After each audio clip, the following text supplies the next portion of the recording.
تشي كفتة أو الكبة النية من غير لحمة، بنستبدل اللحمة بالخضراء. الطريقة جدا سهلة وعن جد من ألذ المقبلات على السفرة. أكيد هاي طريقتي بس بشهادة كل اللي أكلها عندي عن جد عجبتهم وجدا لذيذة. عندي زيت زيتون، ضفت لها بصلة مفرومة ناعم، شوحتهم شوي. بعد ما قلت البصلة ودبلت ضفت لها معلقة دبس بندورة ونص معلقة دبس فليفلة. ضفت معلقتين من الفليفلة الحادة ومعلقة كمون ومعلقة نعناع ناشف. بعد ما أشوحهم كلهم سوا على النار ويتسبكوا، أنا هون رح أضيف عليهم البندورة اللي أنا فرمتها أو خلطتها بالميكس.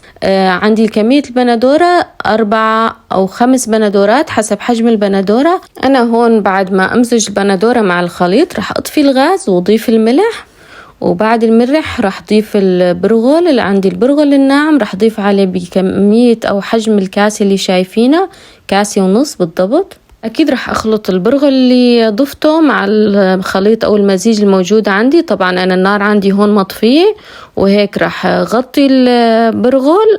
بعد شي ساعة رح أرجع للبرغل بمرحلة العجن، والعجن طبعا اختياري أو كيفي، ممكن تعجنوا بإيدكم أو بأي أداة موجودة عندكم. أنا بعد ما خلصت عجن الكمية صارت عندي العجنة بهالشكل هيك، يعني فيكم تقرصوها، معناتها هيك صارت العجينة جاهزة. أصلا أنا عندي هون بهالمرحلة جاهزة حتى للأكل، بس تضيفوا لها دبس رمان وليمون. في ناس بتعملها بهالطريقة بس أنا بضيف لها هلا هون ضفت لها ملح، دبس الرمان، بقدونس مفروم ناعم، كمية صغيرة من بصل أخضر مفروم ناعم، وطبعا عندي نعناع أخضر فرمته ناعم كمان ضفت شوي منه. للي يحب الحد قرن فليفلة حدة فرمتها ناعم وضفتها كمان، عصرة ليمونة وزيت زيتون. رح نخلطهم سوا بس ما بنحتاج لأي مكنة، هلا بنخلطهم بإيدنا عن جد. وأنا بعملها كتير حادة، كل وحدة منهم بحطها على قطعة خس مشان اللي بده ياكل بياخد خسة وفي بقلبها وحدة من تشي كفتة وياكل على طول.